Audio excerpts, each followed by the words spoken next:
اللہ تعالیٰ نے قرآن مجید میں ارشاد فرمایا کہ ہم نے ہر ایک کو اس کے گناہ پہ پکڑا. فَمِنْهُمْ مَنْ أَرْسَلْنَا عَلَيْهِمْ, کچھ پر ہم نے پتھروں کی بارش کی, کنکریاں ماری, کچھ کو چیخ کے ذریعہ ہلاک کر دیا, اور کچھ کو ہم نے زمین میں دھسا دیا. وَمِنْهُمْ مَنْ أَغْرَقْنَا, اور کچھ لوگوں کو ہم نے غرق کر دیا. یہ مظاہرہ ہے اس بات کہ اللہ تبارک و تعالیٰ کی غیرت کو اگر للکارا جائے گا تو اس کا انجام سامنے آئے گا اور اس کو بھگتنا پڑے گا. اللہ تبارک و تعالیٰ چھوڑتا نہیں.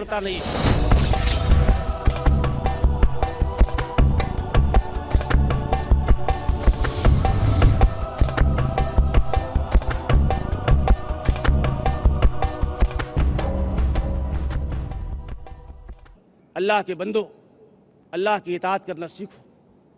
اللہ کی مہربانیاں اپنے بندوں کے ساتھ ہوتی. اس کی نصرتیں اگر چاہتے ہو, اس کی تائید چاہتے ہو, تو اس کی کتاب سے اپنے آپ کو جوڑو, اور اس کے نبی جناب محمد رسول اللہ صلی اللہ علیہ وسلم کی سنتوں سے اپنے آپ کو جوڑو, اور اس دنیا میں خیر کے حامل بن کے جیو. جو منصب اللہ نے ہمیں اور آپ کو دیا ہے وہ منصب خیر امت کا ہے, شہداء علی الناس کا ہے, اور اس کے لیے بڑی ذمہ داریاں ادا کرنے کی ضرورت ہے. آج دنیا تو خود ظلم سے پریشان ہے. دنیا میں نت نئے جو قوانین بن رہے ہیں, ان قوانین کو لوگوں نے آزما لیا, اور ان قوانین کو آزما کر اس بات کا عملی طور پر مظاہرہ کر دیا, اعلان کر دیا کہ ہمارا قانون فیل ہے. آج سپر پاور جو طاقتیں ہیں وہ اپنے قانون سے خود پریشان ہیں, وہ اپنے نظام اور ضابطوں سے خود پریشان ہیں. دنیا کو اگر کوئی امن دے سکتا ہے, دنیا کو اگر کوئی نجات دے سکتا ہے, دنیا کو خیر کے راستے پر اگر کوئی گامزن کر سکتا ہے, تو وہ صرف اور صرف اسلام ہے. صرف اور صرف اسلام ہے. اس کی سچی تعلیمات ہیں, کتاب اللہ ہے اور سنت رسول اللہ ہے. مسلمانوں کو صرف یہی راستہ باقی ہے کہ وہ کتاب اللہ کی طرف آئیں اور سنت رسول اللہ کی طرف آئیں, اور صحابہ کرام رضوان اللہ تعالیٰ علیہم اجمعین کے طور طریقے کی طرف آئیں. میں اللہ تبارک و تعالیٰ سے دعا کرتا ہوں کہ اللہ تبارک و تعالیٰ ہم تمام لوگوں کو کتاب و سنت کی تعلیمات کو سمجھنے کی توفیق عطا فرمائے. اللہ اور اس کے رسول جناب محمد رسول اللہ صلی اللہ علیہ وسلم کے طور طریقوں پر چلنے کی توفیق عطا فرمائے. ہر طرح کے شرک و بدعات و خرافات اور معصیتوں سے اللہ تعالیٰ ہم کو محفوظ رکھے. اقول قولی ھذا واستغفر اللہ لی ولکم ولسائر المسلمین من کل ذنب وصلی اللہ تعالیٰ علی نبینا محمد. جزاکم اللہ احسن الجزا. حضرات, گناہ ایک دھبا ہے جو اگر دل کے کسی حصے پہ پڑ جائے, اسے دھلا نہ جائے تو وہ باقی رہے گا, اور یہی دھبے دھیرے دھیرے پورے دل کو برباد اور اس کو سیاہ کر دیں گے. اس لیے ہمیں گناہوں کے دھبوں سے بچنے کی بھرپور کوشش کرنی چاہیے تھی. اور آپ نے اس سلسلے میں مولانا محترم سے بہت ہی قیمتی باتیں سنی ہیں. آپ کے سوالات آئے ہیں, میں سمجھتا ہوں کہ سوالات کے ذریعے یہ موضوع آپ کے سامنے اور واضح ہو جائے گا.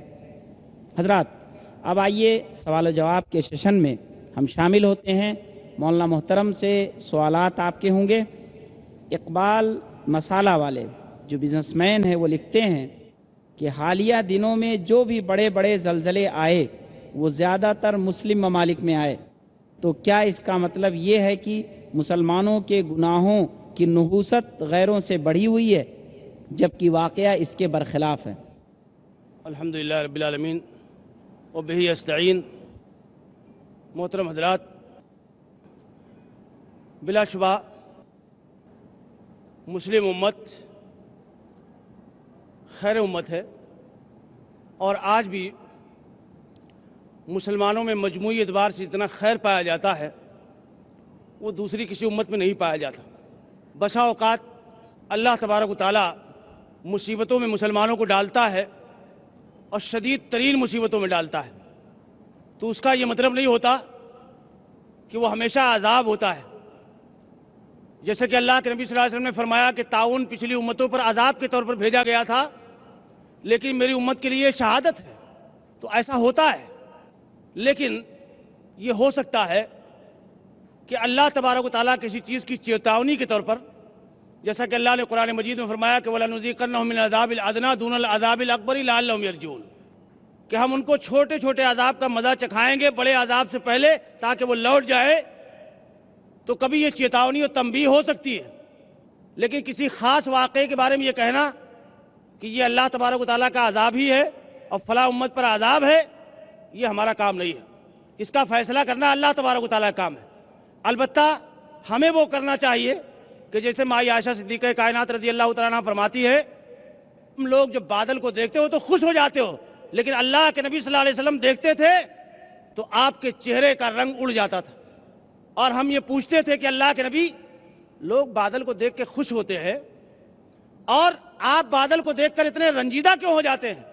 کہا اے عائشہ، یہ بادل پچھلی امتوں پر بھی آئے تھے اور وہ کہہ رہے تھے کہ ھذا عارض ممطرنا، یہ بادل ہمارے لیے خوشخبری لائے ہیں، بارش لائے ہیں، لیکن یہ بادل پتھر لے آئے تھے ان کے لیے، اور یہ قومیں ہلاک ہو گئی تھی، اس لیے اللہ سے ڈرتے تھے۔ تو ہمیں یہ چاہیے کہ جب اس طرح کی چیزیں نظر آئیں تو اللہ سے زیادہ ڈریں، اللہ کی طرف رجوع کریں اور اللہ سے اپنے گناہوں کی معافی مانگیں۔ ھذا ما عندی واللہ عالم بالصواب۔ شکریہ، جزاکم اللہ۔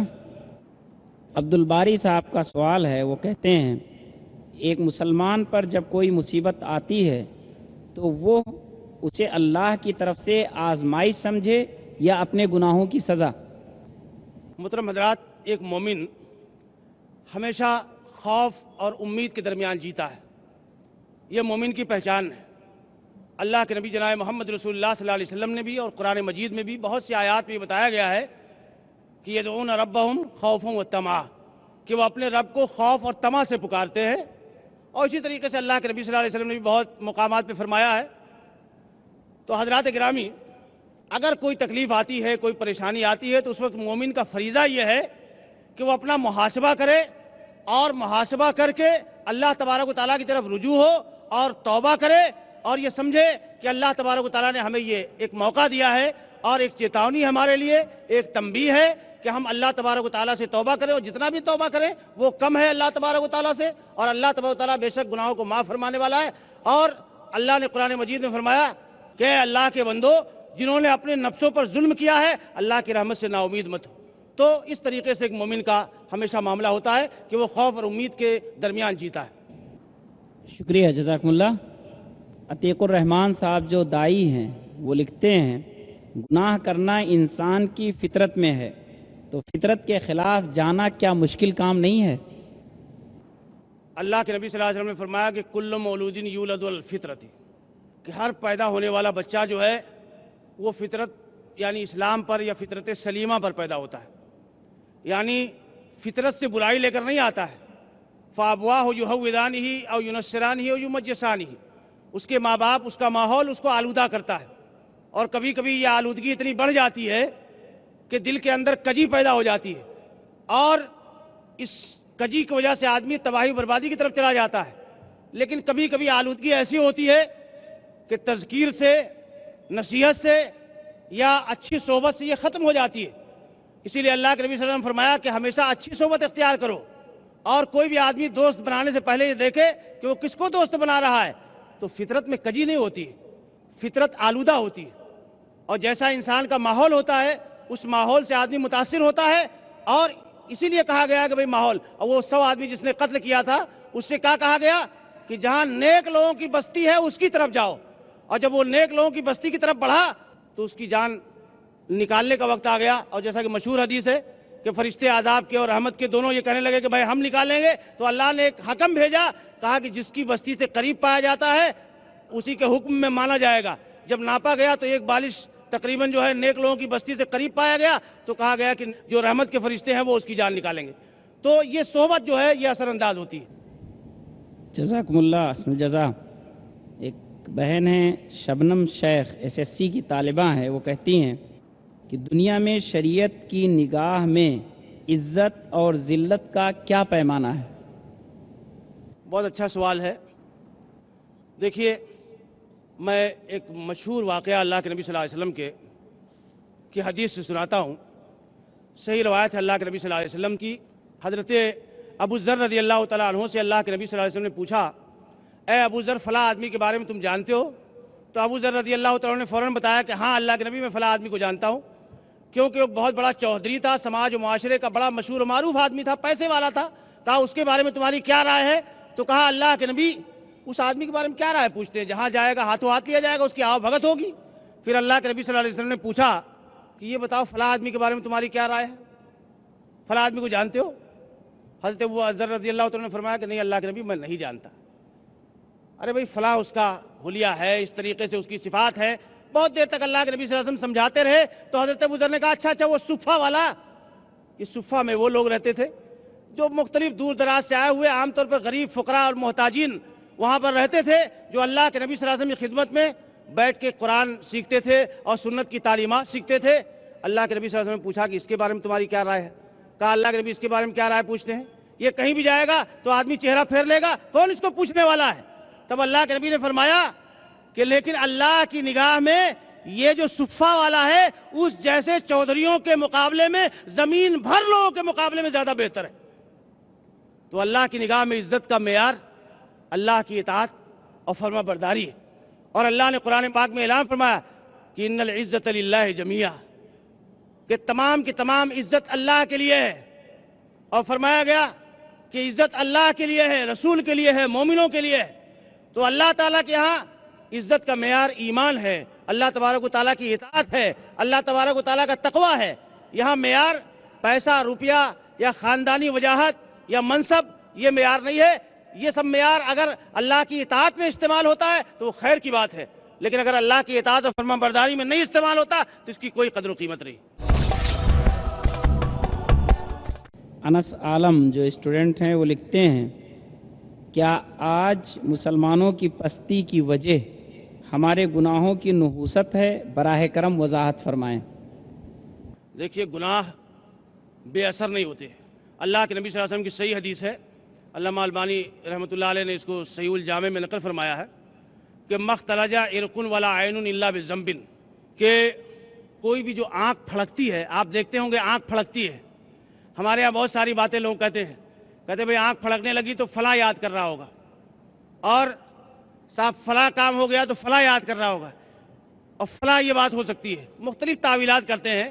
لیکن اللہ کے نبی صلی اللہ علیہ وسلم فرماتے ہیں کہ مختلجہ ارکن ولا عین الا بذنب، کہ ایک آنکھ بھی جو پھڑکتی ہے اور رگ بھی جو پھڑکتی ہے تو کسی گناہ کی وجہ سے، کسی گناہ کا اثر رائے گا نہیں ہوتا۔ اللہ کے نبی صلی اللہ علیہ وسلم فرمایا مہاجرین کی جماعت 5 چیزوں میں اگر تم مبتلا ہو گئے، اور میں اللہ کی پناہ مانگتا ہوں کہ تم ان 5 چیزوں میں مبتلا ہو۔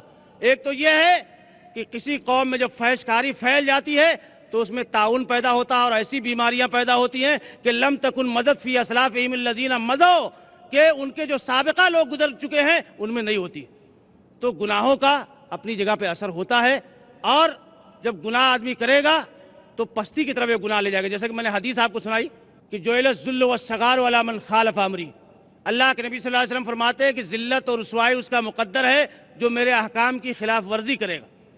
اور یہی نہیں، سارے انبیاء کے ساتھ یہی بات تھی کہ جس نے انبیاء کے حکم کو توڑا اس کے لیے پستی ہے، اس کے لیے ذلت اور رسوائی ہے۔ شکریہ، جزاکم اللہ۔ محترمہ نرگس عبد الرحمن جو بھی کام ہیں وہ لکھتی ہیں کہ امانت میں خیانت کے بارے میں قرآن و حدیث میں سخت تاکید آئی ہے، امانت کے بارے میں تفصیل سے بتائیں، اور یہ بھی کہ لا علمی میں ہم سے اگر کوئی خیانت ہو جاتی ہے یا بہت ساری خیانتیں ہو جاتی ہیں جو یاد نہیں رہتی ہیں تو اس کے بارے میں کیا حکم ہوگا؟ حقوق العباد کا معاملہ بہت اہم ہے، اور حقوق العباد کی عدم ادائیگی پر بہت شدید مواخذہ ہے۔ کسی کا مال ہڑپ کر لینا، کسی کو گالی دینا، کسی پہ ظلم کرنا۔ اللہ کے نبی صلی اللہ علیہ وسلم فرمایا کہ کوئی آدمی اگر ظلماً کسی کی زمین ایک بالش لے لیتا ہے تو 7 زمینوں کا طوق اس کو پہنایا جائے گا۔ اور اسی طریقے سے اللہ کے نبی صلی اللہ علیہ وسلم فرمایا کہ قیامت کی نشانیوں میں سے یہ ہے کہ امانت ضائع ہو جائے گی۔ تو یہ بہت شدید وعید کا کام ہے۔ البتہ یہ سمجھ لیجئے کہ بہت بڑی کمزوری ہے کہ آدمی کسی کے ساتھ خیانت کرے اور اس کو بھول جائے، لیکن اگر مان لیجئے کہ کوئی آدمی بھول جاتا ہے تو اس کو جب یاد آتا ہے فوراً وہ جس کا مال ہے اس کو واپس کرنے کی کوشش کرے، اور جس کی خیانت کی ہے اس کو دور کرنے کی کوشش کرے۔ اور اگر نہیں کسی طریقے سے ہوتا ہے تو ظاہر سی بات ہے کہ بندے مومن کے لیے ایک ہی راستہ ہے کہ وہ ہمیشہ اللہ تبارک و تعالیٰ سے استغفار کرتا رہے، اور اللہ تبارک و تعالیٰ نے جو بھول چوک کی بات ہے کہ جس میں آدمی کا بالکل کوئی اختیار نہیں رہ گیا ہے تو اس کو معاف کرنے کے سلسلے میں اللہ تبارک و تعالیٰ نے راستہ کھلا رکھا ہے، لیکن جان بوجھ کر اور یادداشت کی حد تک کسی کے ساتھ خیانت کرنا جائز نہیں ہے، ہر حال میں وہ قابل مواخذہ ہے اور ہر حال میں اس پر اللہ تعالیٰ کی طرف سے گرفت ہے، حکومت اسلامیہ کی طرف سے گرفت ہے اور مسلمانوں کی طرف سے گرفت ہے۔ اللہ کے نبی صلی اللہ علیہ وسلم نے یہاں تک فرمایا کہ دو آدمی دعویٰ دائر کرتے ہیں اور ایک آدمی اپنی چرب زبانی کی وجہ سے اپنے دعوے کو ثابت کر لے جاتا ہے، دوسرا آدمی بیچارہ بات کرنا نہیں جانتا تو اس لیے خاموش رہتا ہے، تو خبردار وہ اس مال کو نہ لے اگر اس کا حق نہ ہو، کیونکہ میں اس کو آگ کا ایک ٹکڑا کاٹ کے دے رہا ہوں۔ اللہ کے نبی صلی اللہ علیہ وسلم نے یہاں تک یہ فرمایا ہے۔ جزاکم اللہ احسن الجزا۔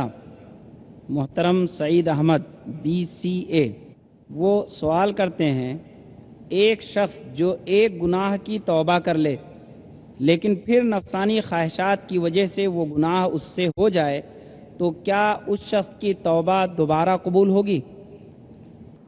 دیکھیے، آدمی اگر اپنے آپ کو کتاب و سنت سے جوڑے رہتا ہے اور اچھی صحبت اختیار کرتا ہے تو اس کو مدد ملتی ہے۔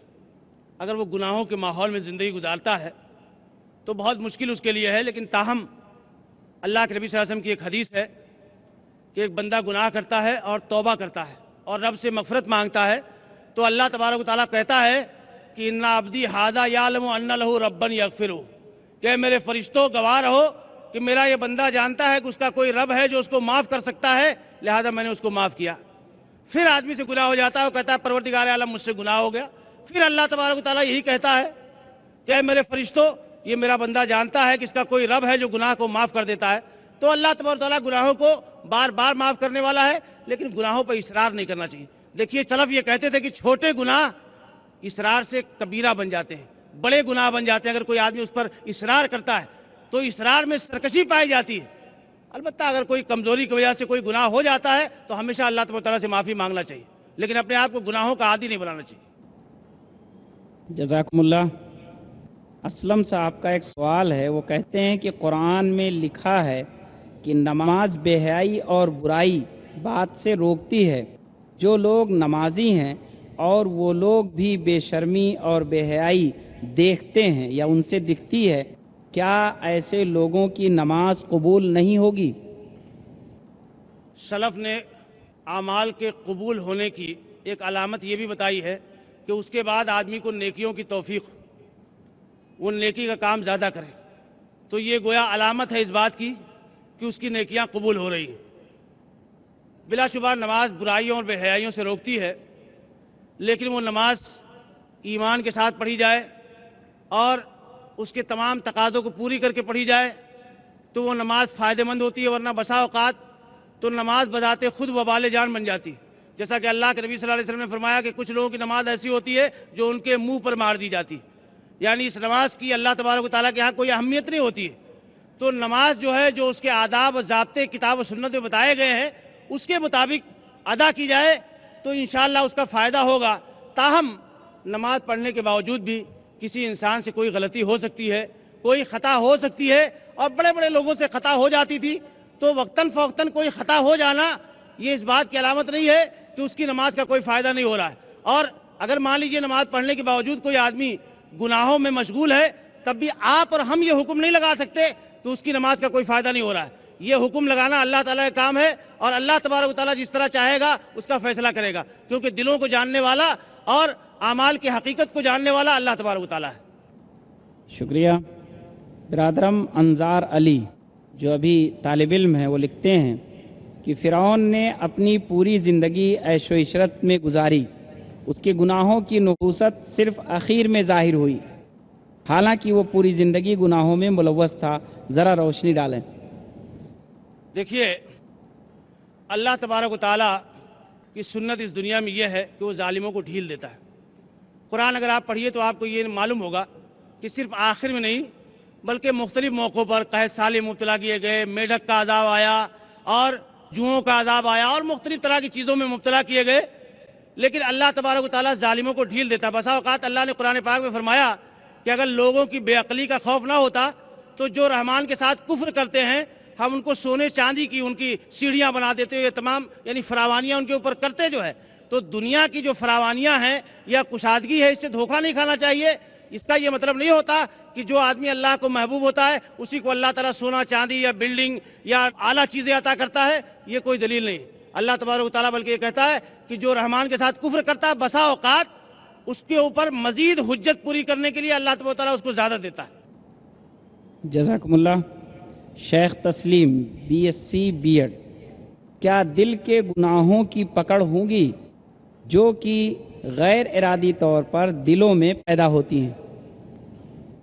احادیث کے مطابق جو وسوسے ہوتے ہیں اور جو خیالات ہوتے ہیں جو انسان کے دل و دماغ میں آتے ہیں، جب تک آدمی پختہ عزم نہ کر لے، کیونکہ پختہ عزم کر لیا تو دل کا عمل ہو گیا وہ، تو اس پر تو گناہ ہوتا ہے، لیکن جب تک پختہ عزم نہیں کیا ہے تب تک جو ہے اس کا گناہ نہیں ہوتا ہے۔ البتہ جو ہے اگر پختہ عزم کرنے کے بعد وہ گناہ کر بیٹھے تو اس کی شدت مزید بڑھ جاتی ہے۔ کسی چیز کا قصد کر لینا کہ صاحب میں فلاں کو قتل کروں گا تو یہ گناہ کی چیز ہے، یہ دل کا عمل ہے اور عملاً اس نے گناہ کیا ہے۔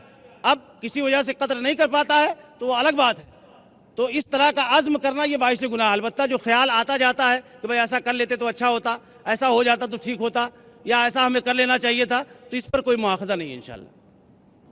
شکراً، جزاکم اللہ۔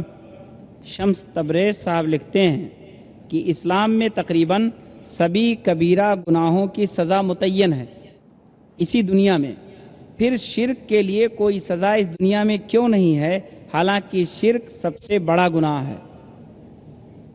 دیکھیے، سبھی گناہوں کی سزا جو ہے اسلام میں متعین ہے۔ ایسا نہیں ہے کہ بھئی سب چیزوں کا بالکل باقاعدہ تعزیر یا قصاص بتایا گیا ہو۔ جیسے یہ ہے کہ بھئی ماں باپ کی نافرمانی بہت بڑا گناہ ہے، لیکن کوئی نافرمانی اگر کر رہا ہے تو اس کے لیے تو نہیں بتایا گیا کہ بھئی اس کا ہاتھ کاٹ دیا جائے، اس کی گردن کاٹ دی جائے یا کوئی چیز اس طرح سے، حالانکہ بہت بڑا گناہ ہے۔ شرک کے بعد سب سے بڑا گناہ وہی ہے۔